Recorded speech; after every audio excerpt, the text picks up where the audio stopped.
Ever wondered what flops are in machine learning? Well, flops stand for floating point operations, a crucial aspect of machine learning.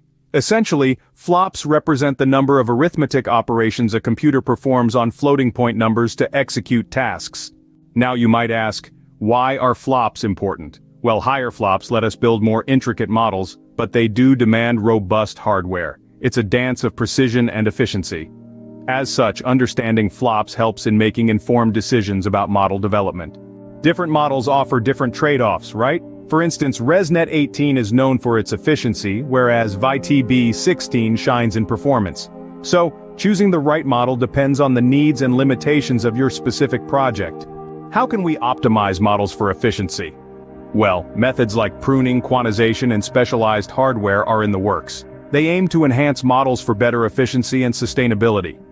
These techniques are shaping the future of machine learning, making it more efficient and sustainable. Intrigued by the world of machine learning?